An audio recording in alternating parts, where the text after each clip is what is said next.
If we can get all this to work, I hope. Okay.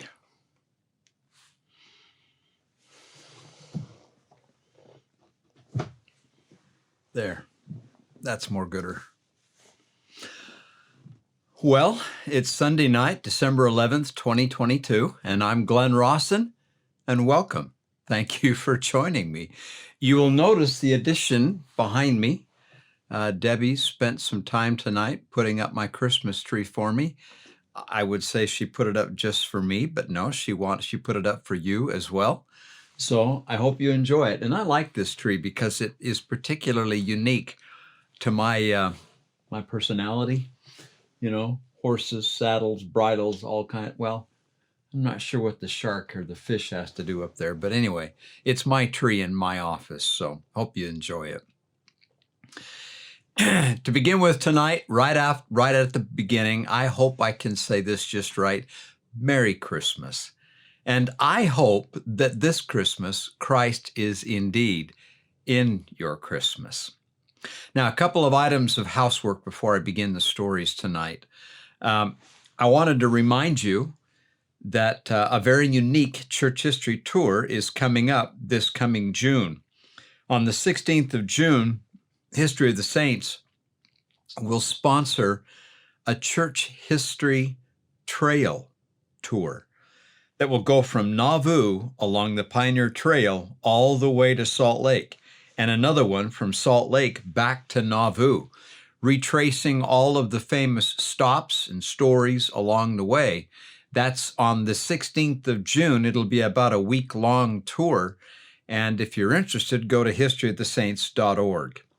Also, I wanted to remind you that History of the Saints, myself, Dennis Lyman, we will be in Logan at the Deseret Book on December 20th, 21st, 22nd, something like that, signing books. So if you want to say hi, why, come on by.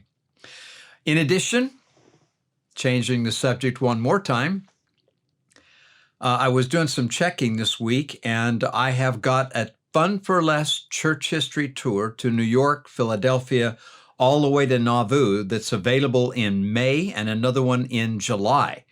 The one in May has only, both of them have only got a few seats left, but the one in May is almost full. And so if you're interested in coming with me on a church history tour, not the trail, that would be in June, but if you're interested in coming on the full church history tour all the way from New York to Nauvoo, that will be in May. Go to funforlesstours.com. You can see other tours that I've got going on there, as well as with Amazing Vacations. Now, I'm going to announce something new tonight. I've been doing a lot of thinking, a lot of praying about this. There's a book that I want to write with your help over this next year. I'm asking now for stories, old and new, present, could happen to you, could have happened to your ancestors, stories regarding prayer and answers to prayer, what you have learned about prayers, special prayers that have been answered. If there are any stories in your family about prayer that you would care to share with me and others, please send them to me. Send them directly to me at glenn@glennrawsonstories.com. I would be honored to have them. Send them again to glenn@glennrawsonstories.com. Again, it won't do any good to call me up and try to dictate a story to me because I can't do anything with that. But if you have it written down somewhere, send it to glenn@glennrawsonstories.com. Well, and speaking of prayer, I would invite you to have a prayer in your heart tonight. There are those in our audience tonight who may not be listening tonight because of illness. Diana, I hope you're well. Eldon and Linda, I hope everything goes well with you. And perhaps others. Christmas is not that time of year to be sick, ill, or injured. And my heart goes out to these friends I've just mentioned. So anyway, let's begin with this first story.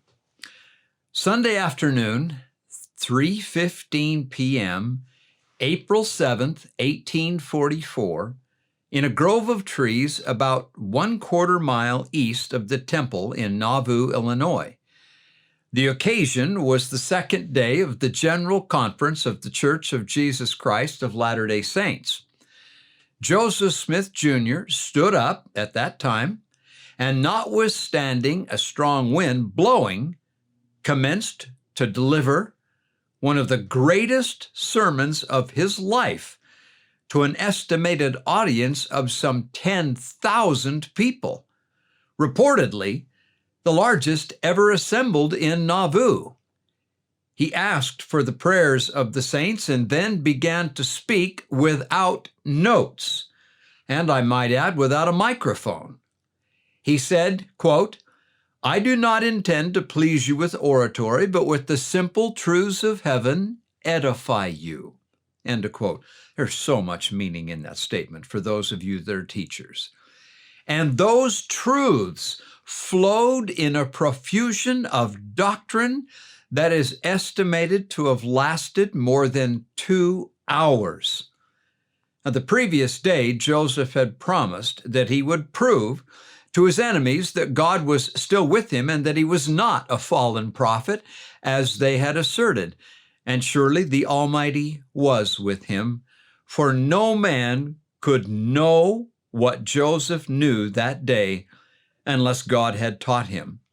Joseph taught who and what God was, where man came from, and what he was destined to be. He spoke of man's eternal progression and the plan of salvation and progression within it. It was an absolutely profound sermon. It was called the King Follett Discourse. Near the end of it, and I've mentioned it before, but I haven't mentioned this, near the end of that sermon, Joseph begins to speak, what should I say, personally, reflectively, poignantly. He said to the large audience, and I quote, "You don't know me. You never knew my heart. No man knows my history. I cannot tell it. I shall never undertake it. I don't blame anyone for not believing my history. If I had not experienced what I have, I could not have believed it myself." End of quote. It is as though Joseph recognizes and sympathizes with all those who struggle to believe his story, to believe all that he has taught, brought forth, and claimed. By any standard, Joseph Smith's life and story is a fantastic story and hard to believe, just as much now as it was then. Joseph Smith's bold claims are still almost impossible for some people to accept. His character was just as much under attack then, 200 years ago, as now, perhaps more so, because they knew him. They watched him personally. But, and this is the point, Joseph knew who he was, and the challenge of faith that he was and would be to all mankind from that day forward. He knew what he was. Thus he continued, "I never did harm any man since I was born in the world. My voice is always for peace. I cannot lie down until all my work is finished. I never think any evil, nor do anything to the harm of my fellow man." End of quote. And then catch this, and this is my point. As a powerful warning to all those who doubt and detract, and a prophecy, as it were, as relevant now as it was then, Joseph concluded by saying, quote, "When I am called by the trump of the archangel and weighed in the balance, you will all know me then." I add no more. God bless you all. And he closed his remarks. Do you hear what he's saying? We're all going to stand before the Almighty and be judged. And Joseph declares as a prophet of God at the judgment bar, you do not know me now, but you will know me then and recognize my position and place. Those of you now listening to me who have learned by the power of the Holy Ghost that Joseph Smith Jr. was indeed a prophet of the Almighty, and that you now are on the covenant path, it will be well with you at that judgment bar. Those of you, however, who have judged the prophet Joseph rashly, beware. The day is coming when you will know of a certainty that if you dismissed Joseph as a prophet, you were wrong.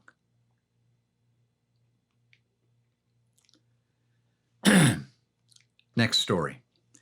This is personal. I was out running a morning or two ago, and I had gone out right after a big snowstorm that had laid down several inches of snow. The sun came out and was beginning to burn off the fog and the clouds that were hanging low.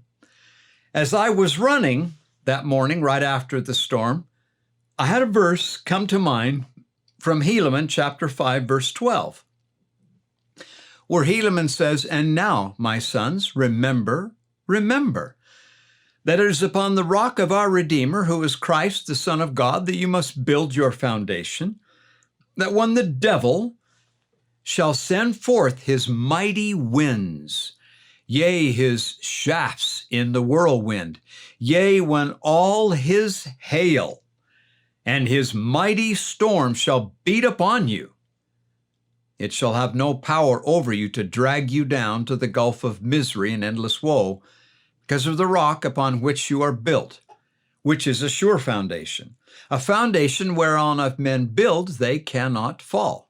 End of quote. That line in that verse that says, "When all his hail and his mighty storm shall beat upon you," end of quote. Well, as I ran and thought about this, I was taken back almost 60 years to a summer day on the ranch just outside of Ledore, Idaho. I was just a little boy, and I had been given the task to drive some cows to the pasture out across from the ranch house and across the road. Well, I got the job done. But before I could get back to the house, a microburst thunderstorm struck the ranch. It came with powerful winds and huge hailstones. I was caught out in the open, too far from any shelter, with only light summer clothing on. To this day, so many years later, I remember how much that wind-driven hail stung my exposed skin. It's like getting hit with swarms of bees. I started to scream with the pain and writhe and twist in the wind, but there was nowhere to go. The storm beat on me until I was wild with pain. And just then, one of the guys drove up in the pickup and pulled me in. I was saved. I still remember that day. I still remember how much that hurt. Down to the present day, and you can look at my journal to prove it, I still study the weather and the forecasts. Is it because of that scarring experience or so many years on the road as a driver? I don't know. But this much I do know. Lucifer's hail and storms have never been better organized or more terrible than now. He's never had more people in his employ working to expose the rest of us to those storms than he has now. And those storms and that hail, well, look around in your own family. They are indeed inflicting horrible pain and suffering on the earth. Hence, would you be safe from the storms.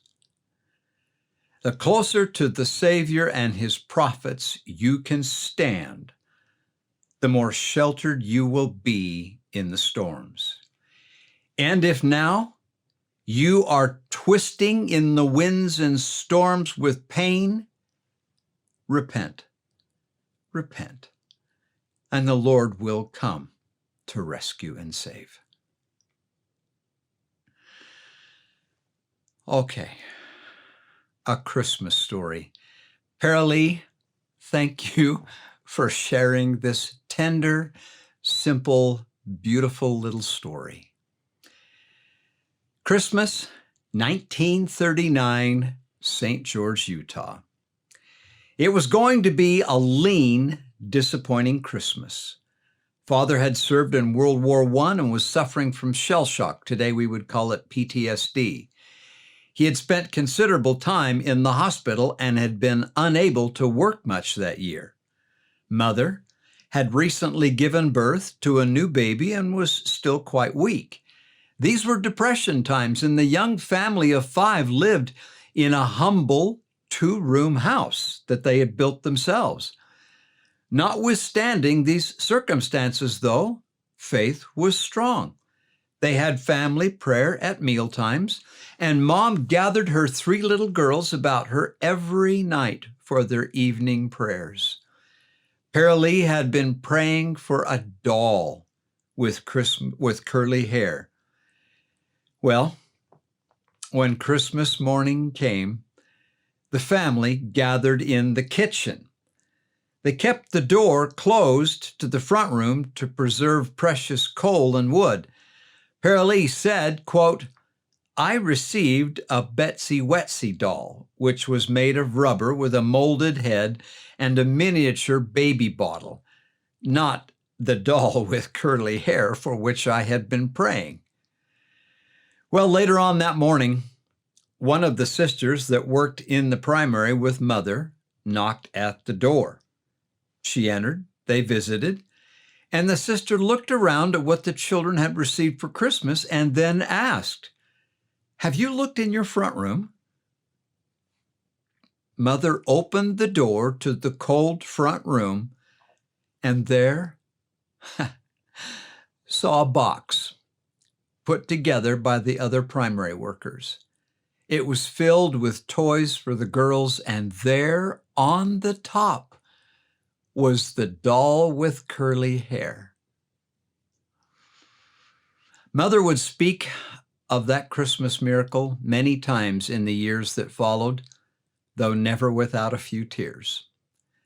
As for Paralee, she concludes, quote, "God knows what is best for us and answers prayers quickly or slowly, or sometimes no, for our eternal best good."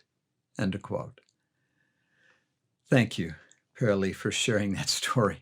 Touched my heart. All right, let's take a break for just a moment. I mean this. Are you okay?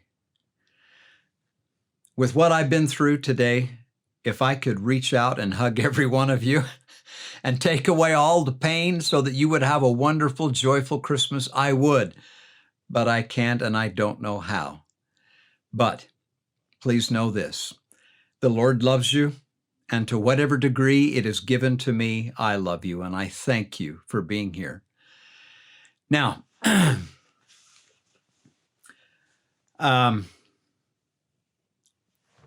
on behalf of my team, I wanted to just let you know that this book is still available. It's the revised 2nd edition of the Stories of Christmas. If you're interested in a copy of this is such a good book for sitting down and just reading a story a night to your family to help them be in the Christmas spirit.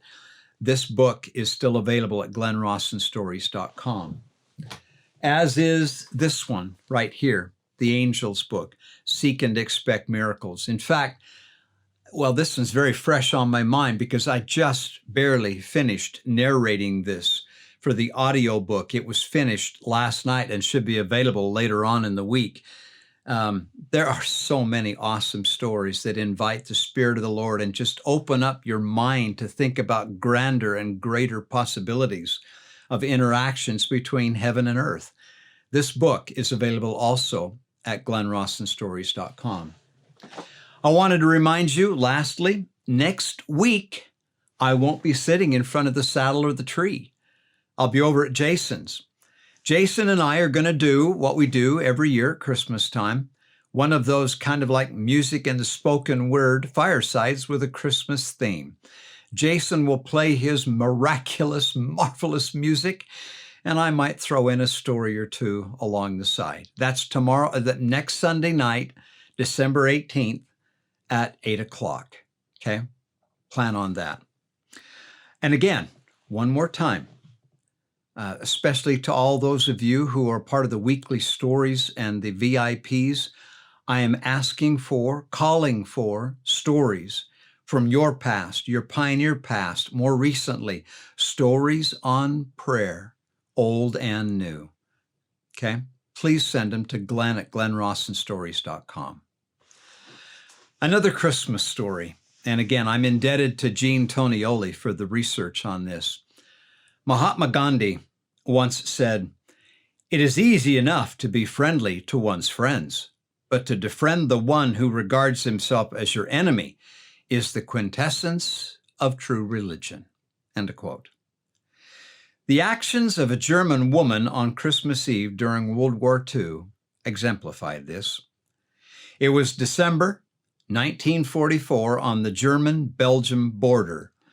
12-year-old Fritz Wicken and his mother had moved from their home in Aachen, Germany, which had suffered significant damage from Allied bombing, to a small cottage which they owned in the Hurtgen forest.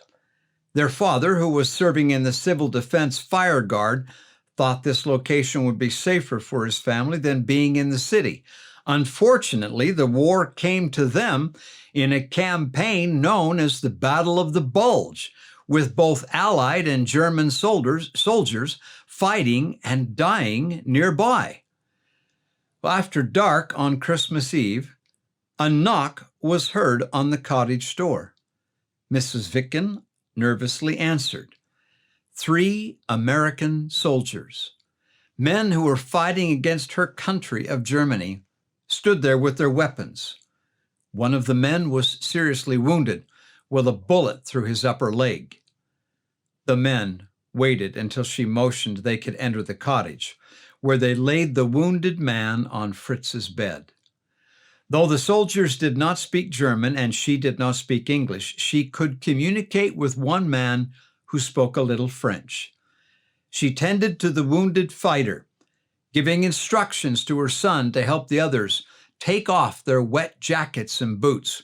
With their uniforms off, they looked and acted just like the young men from their community. Mrs. Wicken told her son to go fetch extra potatoes and the plump rooster they'd been raising for a holiday meal. One of the Americans even helped Fritz cook the food for dinner.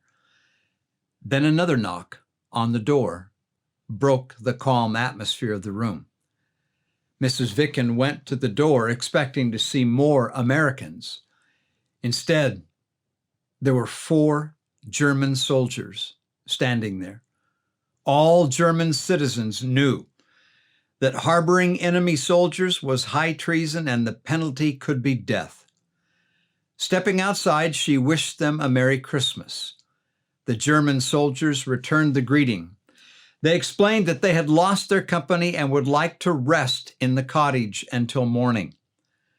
Fritz's mother summoned her composure and invited them to share their meal with a condition.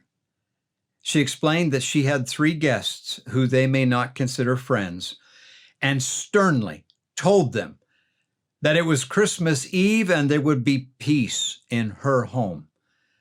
The German corporal was on his guard, demanding to know if there were Americans inside.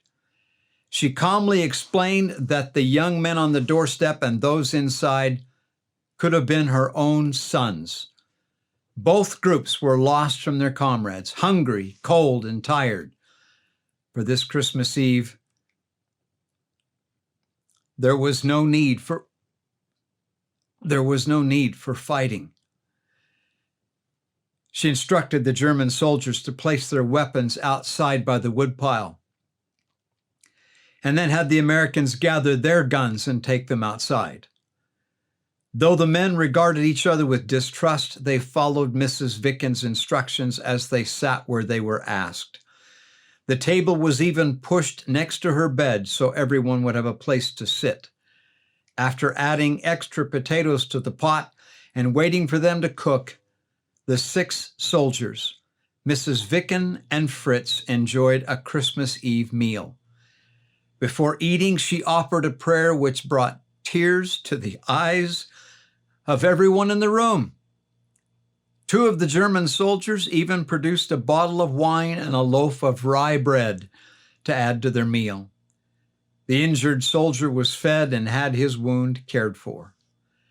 As the group began to relax, they learned that the German corporal who was in charge was 23, and 2 of the soldiers were only 16. At midnight, Mrs. Vicken had everyone step outside and look for the brightest star in the sky and think of the star which appeared in Bethlehem on the night of Christ's birth. In the morning, the German soldiers gave the Americans directions on how to get back to their units, and Mrs. Vicken gave the GIs her best tablecloth to use with 2 poles to make a stretcher to carry the wounded soldier. The brave German mother then instructed all of the soldiers to use care so they could return to their families and wished them the blessings of God. The German and American soldiers shook hands and walked away in opposite directions. Mrs. Vicken's example of bravery, kindness, and compassion made a huge difference to 7 soldiers from opposing sides that Christmas. She befriended those in need, whether friend or foe, and taught her son and the soldiers that enemies can become friends. In 2 Thessalonians 3:15 and 16, it says, "Yet count him not as an enemy, but admonish him as a brother. Now the Lord of peace himself give you peace always by all means. The Lord be with you all." End of quote. That story is in this book. Have you ever been discouraged by the cares of the world? Of course you have. Do you get to the point where you can't listen to one more news report about the problems facing people both at home and abroad? If so, you may be able to relate to the author of a beloved Christmas song. Edmund Hamilton Sears was born on April 6th, 1810, on a farm in Sandusfield in western Massachusetts. He was the youngest of 3 sons of Joseph and Lucy Smith Sears, who taught him the importance of positive moral values and encouraged his love to study and learn. He had limited opportunities for regular schooling due to his need to help with the farm work. However, he eventually was able to attend Union College and then trained for the ministry at the theological school in Cambridge, Massachusetts, graduating at the age of 27. He met the love of his life, Ellen Bacon, and they married in 1839. The couple wished for a quiet country life, and Edmund, now called Reverend Sears, accepted a position preaching at the First Congregational Church in Wayland, Massachusetts. Edmund and Ellen's family grew to 4 children, and the reality of meeting the financial needs of his growing family necessitated him accepting a position with the larger congregation in Lancaster. Reverend Sears took on more responsibility and had additional exposure to the contentious news of the nation. He was a man who thought for himself, not always following the opinions and accepted norms of some religious and community members. He courageously communicated the unpopular idea of male and female equality and condemned human slavery in any form. Reverend Sears even told his congregation when the fugitive slave law became enforced nationwide that when human and divine law conflicted, people must obey divine law, and declared that slavery was a crime which would reap national retribution.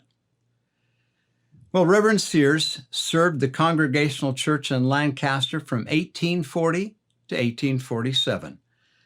News of suffering in the Mexican-American War, threatening discord among the states over slavery, revolutions in some European countries, greed fed by newly discovered gold in California, and political divisiveness discouraged many people at the time.